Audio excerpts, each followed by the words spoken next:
नमस्कार दोस्तों, science with Sachin sir YouTube channel पर आपका स्वागत है। दोस्तों, अगर आप चैनल पर नए हो तो चैनल को सब्सक्राइब जरूर करें। दोस्तों, मैं आपके लिए लेकर आया हूँ इंडियन आर्मी के रिटन एग्जाम के लिए जनरल साइंस की स्पेशल टेस्ट सीरीज।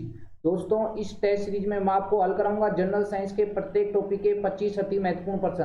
दोस्तों, मेरे पढ़ाए हुए सैकड़ों विद्यार्थी इंडियन आर्मी के अंदर सेलेक्ट हो चुके हैं और मेरे पढ़ाए हुए नोट्स और प्रश्नों से इंडियन आर्मी के रिटन एग्जाम में 90% से अधिक प्रश्न पूछे जाते हैं। तो जो दोस्त इस बार इंडियन आर्मी के रिटन एग्जाम की तैयारी कर रहा है उसको मेरी तरफ से बेस्ट ऑफ लक। दोस्तों, अगर आप ईमानदारी से तैयारी करोगे तो दुनिया की कोई भी ताकत आपको सिलेक्ट होने से नहीं रोक सकती। जो दोस्त इस बार इंडियन आर्मी के रिटन एग्जाम की तैयारी कर रहा है, मैं उसके लिए कुछ लाइनें गुनगुनाना चाहता हूँ। जब इरादा बना लिया ऊंची उड़ान का, जब इरादा बना लिया ऊंची उड़ान का, तो फिर कद क्या देखना आसमान का। तो दोस्तों, अगर आप तैयारी करोगे ईमानदारी से तो दुनिया की कोई भी ताकत आपको सिलेक्ट होने से नहीं रोक सकती, वर्दी से दूर नहीं कर सकती। आपकी किस्मत आपको मौका देगी मगर आपकी मेहनत सबको चौंका देगी। तो दोस्तों, मेहनत करना ईमानदारी से। तो दोस्तों, आज मैं आपके लिए लेकर आया हूँ कार्बोहाइड्रेट, प्रोटीन तथा वसा के 25 अति महत्वपूर्ण प्रश्न स्पेशल इंडियन आर्मी के रिटन एग्जाम के लिए। तो दोस्तों, ये प्रश्न काफ़ी धमाकेदार हैं और इन सभी प्रश्नों को अपनी कॉपी के अंदर लिखना है और बार बार रिवीजन लगाना है। तो दोस्तों, स्टार्ट करते हैं। फर्स्ट प्रश्न काफ़ी धमाकेदार वाला प्रश्न है। हाँ जी, फर्स्ट प्रश्न है, निम्न में से कौन सा प्रोटीन की कमी से होने वाला रोग है? ऑप्शन देखते हैं, मिनीमाता रोग, रतौंधी, क्वाशियोकोर और बेरी। तो दोस्तों, आपको याद रखना है कि प्रोटीन की कमी से होने वाला रोग कौन सा है? क्वाशियोकोर। ठीक है, तो फर्स्ट का करेक्ट आंसर क्या हो जाएगा? सी हो जाएगा। नेक्स्ट इंपोर्टेंट प्रश्न पे चलते हैं दोस्तों। प्रश्न संख्या सेकंड, काफी इंपोर्टेंट है ये भी। हाँ जी, प्रश्न संख्या सेकंड है दोस्तों। प्रश्न संख्या सेकंड है दोस्तों, मानव शरीर में कार्बोहाइड्रेट किस रूप में संचित रहते हैं? तो ऑप्शन देखना है। देखिए, ऑप्शन देखते हैं, ग्लूकोज, स्टार्च, ग्लाइकोजन और सुक्रोज। तो दोस्तों, आपको याद रखना है कि मानव शरीर में कार्बोहाइड्रेट किस रूप में संचित रहते हैं? ग्लाइकोजन के रूप में। ठीक है, काफी इंपोर्टेंट प्रश्न है। तो सेकंड का करेक्ट आंसर क्या हो जाएगा? सी हो जाएगा दोस्तों। ठीक है, नेक्स्ट इंपोर्टेंट प्रश्न पे चलते हैं दोस्तों। प्रश्न संख्या थर्ड है दोस्तों, किसी एथलीट को तात्क्षणिक ऊर्जा के लिए निम्नलिखित में से क्या दिया जाना चाहिए? प्रश्न हमारे को ये पूछ रहा है कि अगर किसी खिलाड़ी को तुरंत ऊर्जा चाहिए तो उसको क्या ग्रहण करना चाहिए, उसे क्या दिया जाना चाहिए? तो ऑप्शन देखते हैं, कार्बोहाइड्रेट, वसा, प्रोटीन और विटामिन। तो अगर किसी खिलाड़ी को तात्क्षणिक या तुरंत ऊर्जा चाहिए तो उसे क्या दिया जाना चाहिए? कार्बोहाइड्रेट। ठीक है, तो थर्ड का करेक्ट आंसर क्या हो जाएगा? ए। दोस्तों, अगर कार्बोहाइड्रेट ऑप्शन में नहीं आए तो क्या ऑप्शन में आएगा? ग्लूकोज। ठीक है, क्योंकि कार्बोहाइड्रेट का पचित रूप क्या कहलाता है? ग्लूकोज। तो ये काफी अच्छे लेवल का प्रश्न है, आपको याद रखना है दोस्तों। तो मेरे प्यारे भावी फौजियों, हाँ जी, आप सभी को ये प्रश्न लिखने हैं और बार बार रिवीजन लगाने हैं दोस्तों। इन प्रश्नों के बाद कुछ भी नहीं जाएगा। नेक्स्ट प्रश्न देखते हैं दोस्तों, मानव शरीर में सबसे अधिक मात्रा में पाए जाने वाला प्रोटीन है। ऑप्शन देखते हैं, कोलेजन, मायोसिन, एक्टिन और एल्बुमिन। तो दोस्तों, आपको याद रखना है कि मानव शरीर में सबसे अधिक मात्रा में पाई जाने वाली प्रोटीन कौन सी है? Collagen protein. तो 4 का करेक्ट आंसर क्या हो जाएगा? ए हो जाएगा दोस्तों। ठीक है, नेक्स्ट प्रश्न पे चलते हैं। प्रश्न संख्या 5 है दोस्तों। प्रश्न संख्या 5 भी काफी इंपोर्टेंट है। हाँ जी, मानव शरीर में कौन से 2 तत्व बहुतायत में पाए जाते हैं? ऑप्शन देखते हैं, ऑक्सीजन तथा कैल्शियम, ऑक्सीजन तथा कार्बन, कैल्शियम तथा सोडियम, ऑक्सीजन तथा सिलिकॉन। तो दोस्तों, आपको याद रखना है कि मानव शरीर में ऑक्सीजन तथा कार्बन 2 ऐसे तत्व हैं जो सबसे अधिक मात्रा में या बहुतायत में पाए जाते हैं। तो 5 का करेक्ट आंसर क्या हो जाएगा? 5 का करेक्ट आंसर हो जाएगा बी हो जाएगा दोस्तों। ठीक है, काफी इंपोर्टेंट प्रश्न है। नेक्स्ट प्रश्न संख्या 6 पे चलते हैं। मेरे जिगर के टुकड़ों, मेरे जिगर के छालों, आपको याद रखना है। प्रश्न संख्या 6 है, मानव शरीर में लगभग जल का प्रतिशत है। ऑप्शन देखते हैं, 20, 65, 55 और 15। तो याद रखना है, मानव शरीर में लगभग 65 से 70% जल पाया जाता है। तो कौन सा ऑप्शन मैच कर रहा है? 6 का बी करेक्ट हो जाएगा। ठीक, तो 6 का कौन सा करेक्ट आंसर है? बी करेक्ट आंसर है। नेक्स्ट प्रश्न पे चलते हैं। प्रश्न संख्या 7। प्रश्न संख्या 7 भी काफी इंपोर्टेंट है दोस्तों। हाँ जी, प्रश्न संख्या 7 है, प्राकृतिक रूप से पाई जाने वाली शर्कराओं में सबसे मीठी शर्करा है। ऑप्शन देखते हैं, ग्लूकोज, फ्रक्टोज, सुक्रोज और सैकरीन। तो प्राकृतिक रूप से पाई जाने वाली शर्कराओं में सबसे मीठी शर्करा कौन सी है? फ्रक्टोज। ठीक है, जिसे फल शर्करा भी कहा जाता है या फ्रूट शुगर भी कहा जाता है। तो ये प्राकृतिक रूप से पाई जाने वाली शर्कराओं में सबसे मीठी शर्करा है कौन सी? फ्रक्टोज। तो 7 का करेक्ट आंसर क्या हो जाएगा? बी हो जाएगा दोस्तों। ठीक है, नेक्स्ट प्रश्न पे चलते हैं। प्रश्न संख्या 8, ये भी काफी इंपॉर्टेंट प्रश्न है। हाँ जी, प्रश्न संख्या 8 है दोस्तों, जंतुओं में कार्बोहाइड्रेट शरीर में किस रूप में संचित रहते हैं? ऑप्शन देखते हैं, ग्लूकोज, स्टार्च, सुक्रोज और ग्लाइकोजन। तो दोस्तों आपको याद रखना है कि जंतुओं में कार्बोहाइड्रेट किस रूप में संचित रहते हैं? ग्लाइकोजन के रूप में। तो 8 का करेक्ट आंसर क्या हो जाएगा? डी हो जाएगा दोस्तों। नेक्स्ट इंपोर्टेंट प्रश्न पे चलते हैं। प्रश्न संख्या 9, प्रश्न संख्या 9 है दोस्तों, ओसिन प्रोटीन पाई जाती है। ऑप्शन देखते हैं, हड्डियों में, मांसपेशियों में, दोनों में, इनमें से कोई नहीं। तो दोस्तों मेरे प्यारे भाई फौजियों, आपको याद रखना है कि ओसिन प्रोटीन किसमें पाई जाती है? हड्डियों में। तो 9 का करेक्ट आंसर क्या हो जाएगा? ए हो जाएगा दोस्तों। नेक्स्ट इंपोर्टेंट प्रश्न पे चलते हैं। प्रश्न संख्या 10, ये भी काफी इंपोर्टेंट है। निम्न में से किससे ऊर्जा प्राप्त नहीं होती? ऑप्शन देखते हैं, कार्बोहाइड्रेट, प्रोटीन, वसा और विटामिन। तो आपको याद रखना है दोस्तों, देखिए कार्बोहाइड्रेट, प्रोटीन और वसा ये तीनों ऊर्जा देने वाले या एनर्जी कंपाउंड है, जबकि विटामिन से किसी प्रकार की कोई ऊर्जा प्राप्त नहीं होती। काफी अच्छे लेवल का प्रश्न है। तो याद रखना है कि विटामिन से किसी प्रकार की कोई ऊर्जा प्राप्त नहीं होती। तो 10 का करेक्ट आंसर क्या हो जाएगा? डी हो जाएगा। नेक्स्ट इंपोर्टेंट प्रश्न पे चलते हैं दोस्तों। प्रश्न संख्या 11, हाँ जी, प्रश्न संख्या 11 है, ये भी काफी अच्छे लेवल का प्रश्न है। प्रश्न संख्या 11, कार्बोहाइड्रेट में हाइड्रोजन तथा ऑक्सीजन का अनुपात होता है। तो दोस्तों आपको याद रखना है कि कार्बोहाइड्रेट में हाइड्रोजन तथा ऑक्सीजन का अनुपात कितना होता है। तो सबसे पहले मैं आपको बता देता हूं कि जो कार्बोहाइड्रेट होता है ना दोस्तों, क्या? कार्बोहाइड्रेट, ये कार्बोहाइड्रेट कार्बन, हाइड्रोजन और ऑक्सीजन से मिलकर बने यौगिक होते हैं। ठीक है, काफी इंपॉर्टेंट बात है कि कार्बोहाइड्रेट किससे मिलकर बने यौगिक होते हैं? कार्बन, हाइड्रोजन और ऑक्सीजन से मिलकर बने यौगिक होते हैं। और कार्बोहाइड्रेट में कार्बन, हाइड्रोजन और ऑक्सीजन का अनुपात कितना होता है? 1:2:1।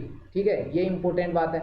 अब हमारे को प्रश्न में ये पूछा गया कि कार्बोहाइड्रेट में हाइड्रोजन तथा ऑक्सीजन का अनुपात कितना होता है? तो हाइड्रोजन और ऑक्सीजन का अनुपात कितना है? 2:1। बहुत अच्छे लेवल का प्रश्न है। तो करेक्ट आंसर हो जाएगा 2:1। ठीक है, कई लाला है ना 1:2 लगा के आ जाते हैं, तो ऐसे लालाओं के ठंड होने की पूरे चांस रहते हैं। तो जब आप बहुत अच्छी मेहनत कर रहे हो तो आप प्रश्न को भी ध्यान से पढ़ा करो दोस्तों। ठीक है, नेक्स्ट प्रश्न पे चलते हैं। प्रश्न संख्या 12, प्रश्न संख्या 12 है, हाँ जी, प्रश्न संख्या 12 है, ये भी काफी इंपॉर्टेंट प्रश्न है।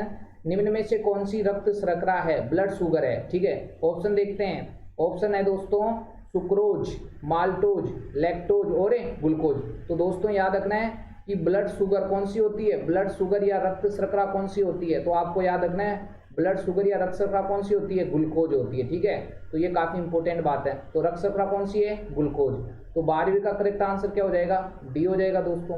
नेक्स्ट इंपॉर्टेंट प्रश्न पे चलते हैं। प्रश्न संख्या 13, ये भी इंपॉर्टेंट प्रश्न है। प्रश्न संख्या 13, हाँ जी, प्रश्न संख्या 13 है दोस्तों, निम्न में से कौन सी दुग्ध शर्करा कहलाती है? मिल्क शुगर कहलाती है। ऑप्शन देखते हैं, ग्लैक्टोज, सेलुलोज, लैक्टोज और फ्रक्टोज।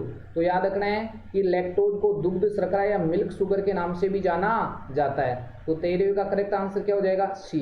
दोस्तों ये प्रश्न कभी कभार ऐसे भी पूछा जाता है कि दूध में मीठापन का कारण क्या है? तो आप क्या बताओगे? लैक्टोज शर्करा। ठीक है, तो ये काफी अच्छे लेवल का प्रश्न है, याद रखना है। नेक्स्ट इंपोर्टेंट प्रश्न पे चलते हैं। प्रश्न संख्या 14 है, ये भी इंपॉर्टेंट प्रश्न है दोस्तों। हाँ जी, प्रश्न संख्या 14 है, निम्न में से कौन सी ब्रेन शुगर कहलाती है? ठीक है, ऑप्शन देखते हैं, इनुलिन, ग्लैक्टोज, ग्लूकोज और सुक्रोज। तो ब्रेन शुगर कौन सी कहलाती है? ग्लैक्टोज। ग्लैक्टोज को ब्रेन शुगर या मस्तिष्क की शर्करा भी कहा जाता है। तो 14वीं का करेक्ट आंसर क्या हो जाएगा? बी हो जाएगा दोस्तों। ठीक है, नेक्स्ट इंपोर्टेंट प्रश्न पे चलते हैं। प्रश्न संख्या 15, ये भी काफी इंपोर्टेंट प्रश्न है। हाँ जी दोस्तों, ये सारे प्रश्न काफी इंपोर्टेंट है आपकी एग्जाम के लिए। प्रश्न संख्या बताया, निम्न में से कौन सी ग्रेप शुगर है? ऑप्शन देखते हैं, सुक्रोज, सेलुलोज, ग्लूकोज और फ्रक्टोज। तो ग्रेप शुगर या अंगूर वाली शर्करा कौन सी होती है? ग्लूकोज होती है। ठीक है, आपको याद रखना है कि अंगूर के अंदर कौन सी शर्करा पाई जाती है? ग्लूकोज, जिसे ग्रेप शुगर के नाम से भी जाना जाता है। तो 15वीं का करेक्ट आंसर क्या हो जाएगा दोस्तों? सी हो जाएगा।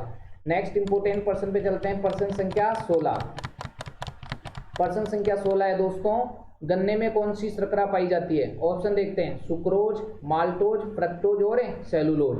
तो दोस्तों आपको याद रखना है कि गन्ने के अंदर कौन सी शर्करा पाई जाती है? हाँ जी, गन्ने के अंदर सुक्रोज पाई जाती है। ठीक है, और गन्ने में मीठापन का कारण क्या है? गन्ने में कौन सी शर्करा? सुक्रोज पाई जाती है। ठीक है, तो 16वें का करेक्ट आंसर क्या हो जाएगा, ए हो जाएगा, मेरे जिगर के टुकड़ों, मेरे जिगर के छालों, मेरी कालजे की कोरों। ठीक है, याद रखना है कि गन्ने के अंदर सुक्रोज पाया जाता है। नेक्स्ट इंपोर्टेंट प्रश्न संख्या 17, पृथ्वी में सर्वाधिक पाया जाने वाला प्रोटीन कौन सा है, कोलेजन, रूबिस्को, इलास्टिन और स्टोन प्रोटीन। तो याद रखना है पृथ्वी में सर्वाधिक मात्रा में पाया जाने वाला प्रोटीन कौन सा है, रूबिस्को। अरे कौन सा है, रूबिस्को। तो 17वें का करेक्ट आंसर क्या हो जाएगा, बी हो जाएगा दोस्तों। नेक्स्ट इंपोर्टेंट प्रश्न संख्या 18 पे चलते हैं दोस्तों। प्रश्न संख्या 18 है, काफी इंपोर्टेंट प्रश्न है। निम्न में से कौन सा पॉलीसेकेराइड है। ऑप्शन देखते हैं, स्टार्च, ग्लाइकोजन, सेलुलोज और उपरोक्त सभी। तो दोस्तों आपको याद रखना है कि स्टार्च, ग्लाइकोजन और सेलुलोज ये तीनों ही पॉलीसेकेराइड के उदाहरण हैं। तो आंसर क्या आ जाएगा, उपरोक्त सभी आ जाएगा। तो 18वें का करेक्ट आंसर क्या हो जाएगा, डी हो जाएगा। नेक्स्ट इंपोर्टेंट प्रश्न पे चलते हैं। प्रश्न संख्या 19, प्रश्न संख्या 19 है, ये भी अच्छे लेवल का प्रश्न है। हाँ जी, सबसे मीठा रासायनिक पदार्थ है, कौन सा है सबसे मीठा रासायनिक पदार्थ। हाँ जी, ऑप्शन देखते हैं, फ्रक्टोज, सैकरीन, ट्राइलोज, इनमें से कोई नहीं। तो सबसे मीठा रासायनिक पदार्थ कौन सा है, सेकेरिन। अरे कौन सा है, सेकेरिन। काफी अच्छे लेवल का प्रश्न है। तो 19वें का करेक्ट आंसर क्या हो जाएगा, बी हो जाएगा दोस्तों। नेक्स्ट इंपोर्टेंट प्रश्न पे चलते हैं। प्रश्न संख्या 20, प्रश्न संख्या 20 है, शहद में कौन सी शर्करा पाई जाती है। ऑप्शन देखते हैं, लैक्टोज, माल्टोज, सुक्रोज और फ्रक्टोज। तो शहद के अंदर कौन सी शर्करा पाई जाती है, फ्रक्टोज पाई जाती है। तो 20वें का करेक्ट आंसर क्या हो जाएगा, डी हो जाएगा। नेक्स्ट इंपोर्टेंट प्रश्न पे चलते हैं। प्रश्न संख्या 21, हाँ जी, प्रश्न संख्या 21 से दोस्तों ये भी काफी अच्छे लेवल का प्रश्न है। पादपों का मुख्य संचित भोजन है, सेलुलोज, स्टार्च, ग्लाइकोजन और काइटिन।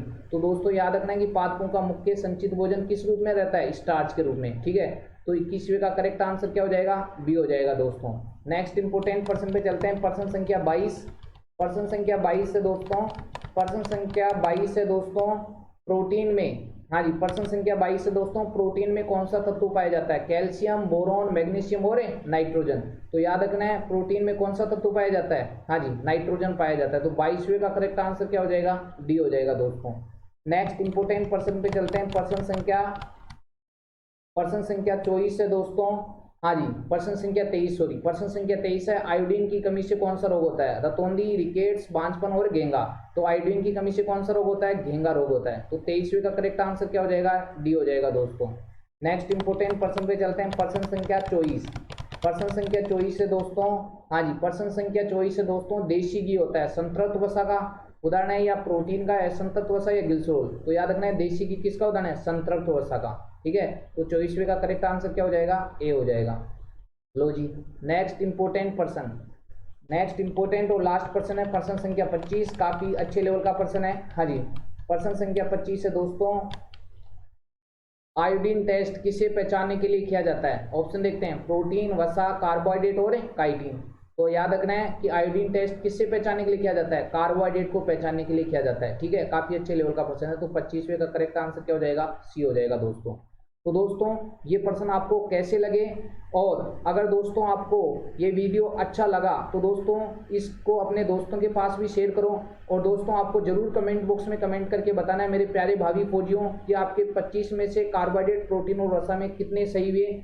और मिलते हैं नेक्स्ट वीडियो में, तब तक के लिए जय हिंद, जय भारत।